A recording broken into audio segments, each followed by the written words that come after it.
आपण अलीकडे वाढतं प्रदूषण निसर्गामधलं बघतो.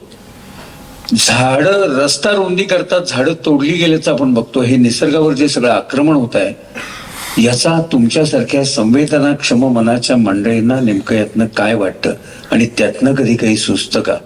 म्हणजे तुमच्या उद्वेगाचा भाग म्हणून कधी काही सुचतं का आणि मुळात त्याबद्दल काय वाटतं? नाही, मला खरंच मनापासून वाटतं की माझ्या लहानपणी जो निसर्ग अनुभवायला मिळाला, की मी म्हटलं की वेगवेगळ्या शहरांमध्ये मी वाढलो आणि तो नाही आता बघायला मिळते. म्हणजे खरंच कुठेही मी पार्ल्यात राहतो, तिथे इतकी झाडी आहे म्हणजे होती 20 वर्षापूर्वी, आज ती एवढी कमी होत आहे. सगळी जुन्या बिल्डिंग्स पाडल्या जातात, तिकडे नवीन झाडं. कितीही शासनाने काही केलं की तुम्ही एक झाड पडलं की अजून 10 झाडं लावा, काही नियम करून हे होत नाही.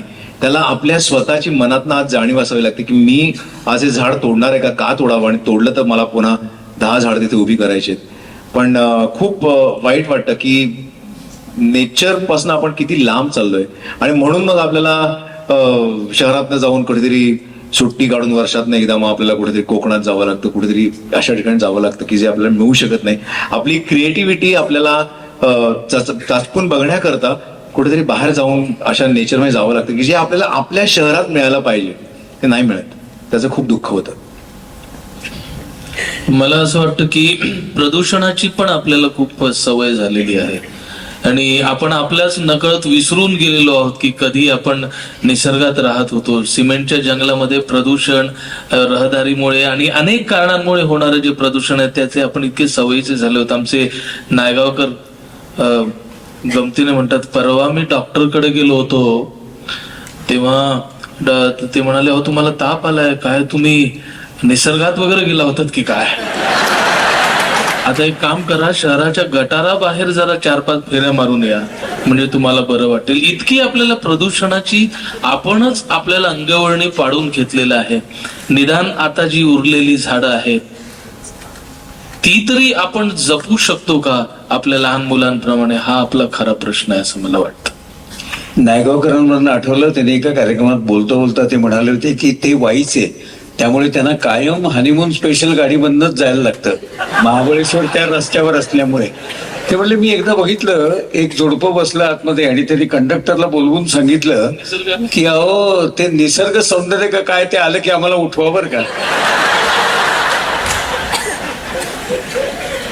मला वाटतं याला पर्याय नाहीये. म्हणजे मी बरेच जण म्हणतात की मी लहान असताना इकडे एवढी झाडं होती, कारण मी मुंबईत लहानाचा मोठा झालोय आणि गेल्या काही वर्षात झपाट्याने बघतोय की काही ग्राउंड्स नाहीशी होत आहेत अचानक. बऱ्यापैकी झाडांचा एखादा किंवा रस्त्याच्या बाजूला खूप छान झाडं होती, आता तिथेच काही रस्ता रुंदीकरणात ते गेले. पण याचा एक छोटासा किस्सा काही दिवसापूर्वीचा मी सांगतो. आम्ही एका शॉर्ट फिल्मसाठी लोकेशन शोधायला पारशी कॉलनीत गेलो होतो दादरच्या. तर अत्यंत प्राचीन वाडामध्ये पारशांची घरं ती खूप छान, त्यांचं जुनं ते. तर त्या माणसाकडे गेलो आतमध्ये, तो वाडा आम्हाला आवडला, ते घर सगळं.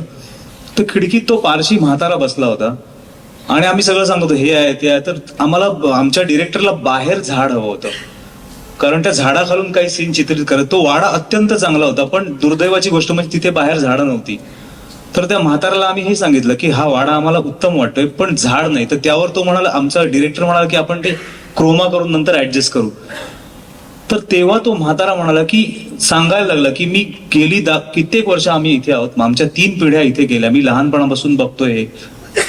काही वर्षापूर्वी म्हणाला इथे अत्यंत सुंदर असं हिरवगार सौंदर्य होतं, पण एक बंगला जायला लागला, ती झाडं कापली गेली आणि आमच्या दारासमोरचं वडाचं झाड हे या कॉलनीतलं शेवटचं कापलं गेलेलं झाड आहे.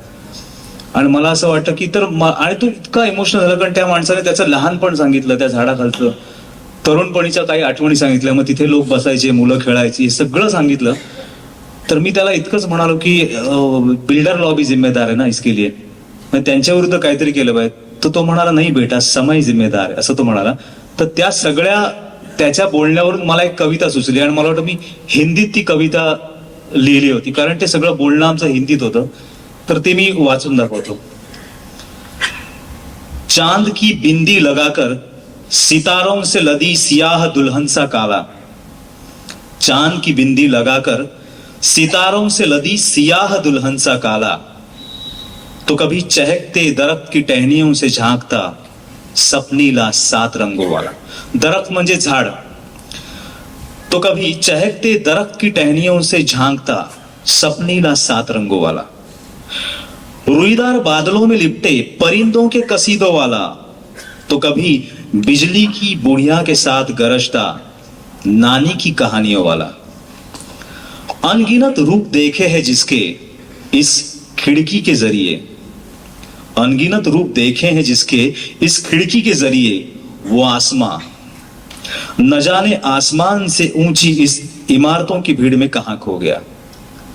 अनगिनत रूप देखे हैं जिसके इस खिड़की के जरिए, वो आसमान न जाने आसमान से ऊंची इन इमारतों की भीड़ में कहां खो गया। खिड़की वही है, खिड़की वही है, मैं भी वही हूं, बस वो दरख्त ना चाहते हुए भी कट गया, बस वो दरख्त ना चाहते हुए भी कट गया। और वक्त है कि चाहकर भी कटता नहीं। कहते हैं सब उसी का किया कराया है, कहते हैं सब उसी का किया कराया है। तुझं मत. मला असं वाटतं ना की आजकाल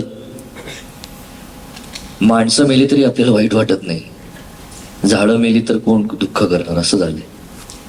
आणि मला एक घटना आठवते की आमच्या वाड्यामध्ये अनेक झाडं होती, त्याच्यामध्ये माझं एक लाडकं झाड होतं ज्याच्यावरती मी चढून बसायचो, खेळायचो.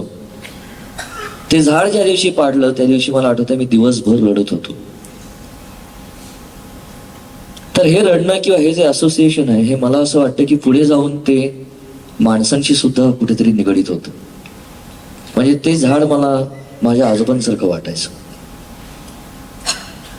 त्यामुळे ते झाड पडल्यानंतर मला दुःख झालं आणि ती सेन्सिटिव्हिटी आयुष्यभर मला ते शेवटपर्यंत पुरेल याची मला खात्री आहे. माझ्या मुलीला जर का झाडच दिसली नाहीत तर झाड पडल्याचं दुःख तिला कुठून जाणवणार आहे. आणि मला असं वाटतं की हे असोसिएशन जे आहे की ते झाडापासून सुरू झालं असेल, पण मला भीती अशी वाटते की ते माणसापर्यंत येऊन हळूहळू ठेपेल का काय. आणि निसर्ग हरवल्याची खरी भीती ही मला कायम वाटते की ज्या ज्या वेळेला तुम्ही निसर्गापासून दूर राहता आणि एका चौकटीमध्ये जगत राहता तेव्हा सगळ्यात पहिल्यांदा काय हरवत असेल तर तुम्ही स्वतःच हरवून जाता, असं माझं प्रामाणिक मत आहे. जेव्हा तुम्ही त्या चौकटीमध्ये जगत असता त्यावेळेला तर स्वतःपाशी जाण्यासाठी निसर्गाकडे जाण्याशिवाय पर्याय नाही असं मला वाटतं.